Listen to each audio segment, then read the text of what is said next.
Once you see it, you can't unsee it. Once you see it, you can't unsee it. That's why exposure is so important. What's up, guys? It's your man, Dr. Will. Listen, I'm here in Phoenix, Arizona, where God vacations. Let's talk about it. Let's talk about exposure and opportunity. Exposure and opportunity. Once you see it, you can't unsee it. Once you see it, you can't unsee it. Let's talk about it. Years ago, I was introduced to a book by the name of Why Should White Guys Have All the Fun? And it was written by a guy by the name of Reginald F. Lewis. Why should white guys have all the fun? And when I read that book, when I got exposed to that book changed my life. And let me tell you why it changed my life. For those of you who don't know me, I'm originally from Compton, California.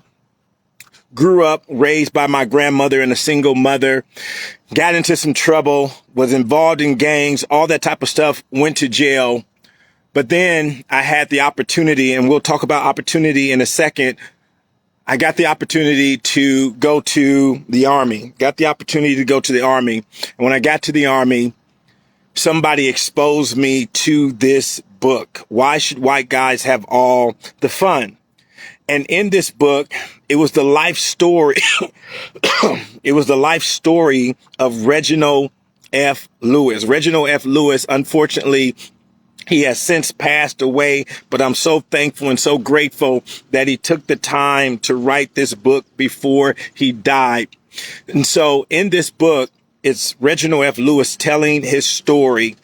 And what was so profound to me, what was so impactful to me was that Reginald F. Lewis was the first African-American man to purchase a billion-dollar company. He was the first African-American to purchase a billion-dollar company. And the book talks about how he was a lawyer and he got into mergers and acquisitions and all this type of stuff. The book is giving me this language that I had never heard about, the language of business at a high level.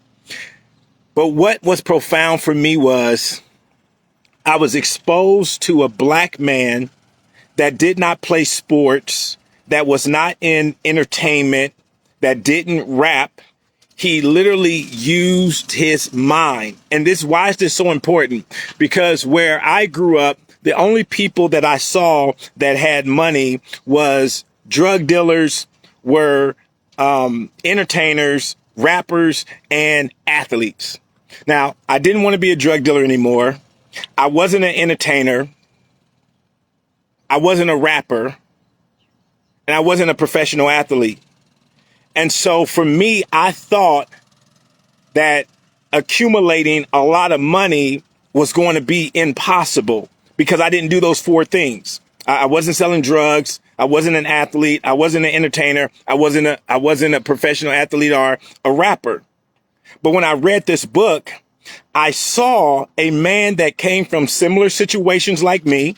He was raised in the inner city, raised by his single black mom in the inner city. And I saw how he used education, and I saw how he used his mind. I saw how he used his mind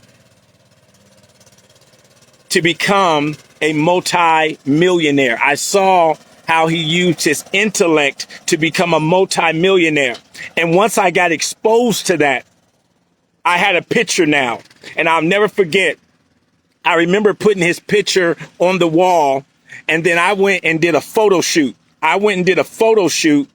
And in the photo shoot, I put on a suit.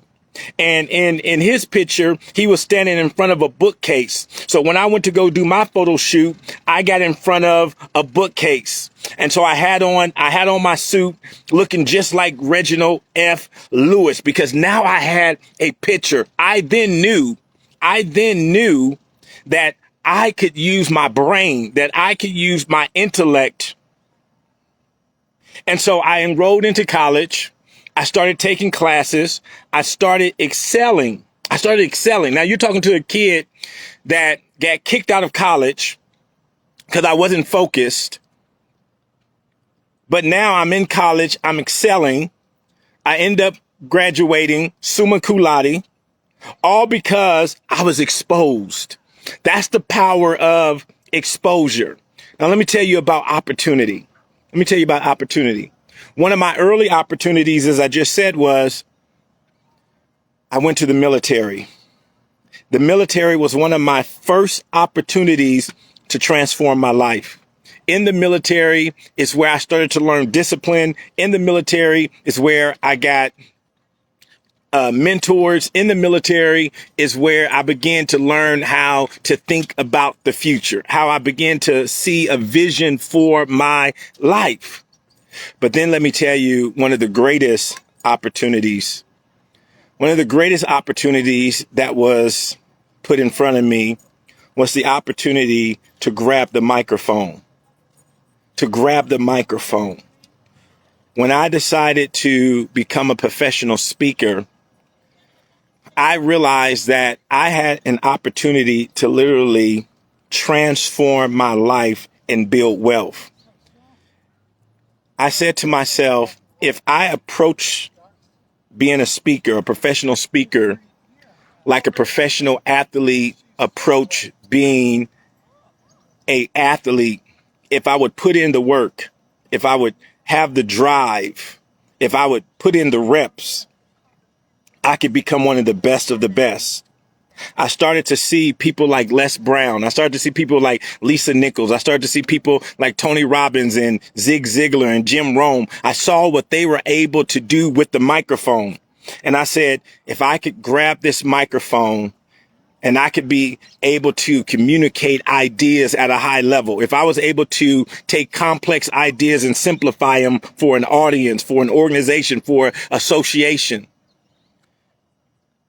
And so the microphone for me became the opportunity. I said, with this microphone, I could create a life that I could only dream of.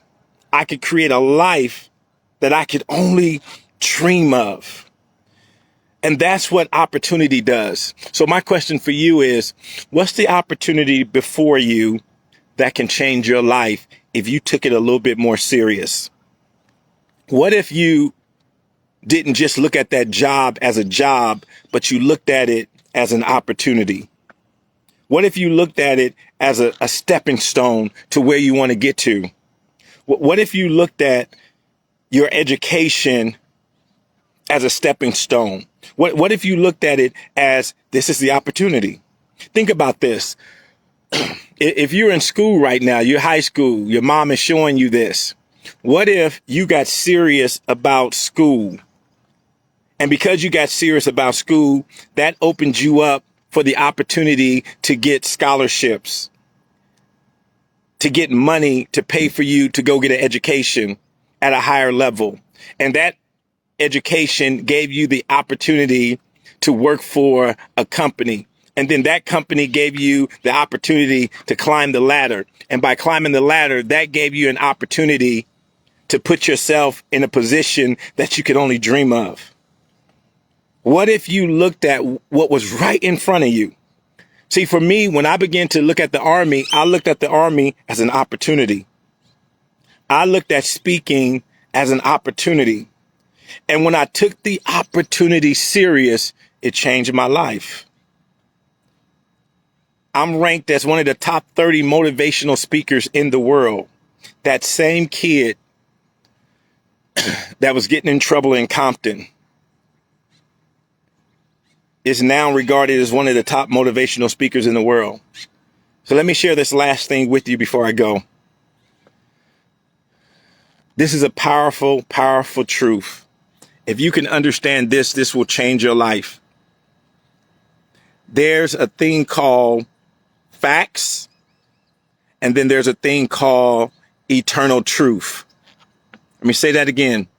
There's a thing called facts, and then there's a thing called eternal truth. And if you can make the distinction between what is a fact and what is eternal truth, your whole life will change. Let me share something with you. Let me show you something. What do I mean? Fact. I was born in Compton, California. That's a fact.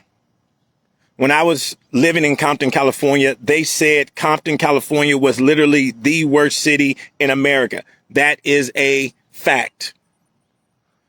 They said a young man like me, raised by a single mother, raised in Compton, California, had an 80% chance of either going to jail or being killed. That was a fact. But now let me share with you an eternal truth. An eternal truth, you have to understand, is more powerful than a fact. A fact can't change an eternal truth, but an eternal truth can change a fact. So fact, yep, I was born in Compton, California. But an eternal truth says I was made in the image and likeness of God.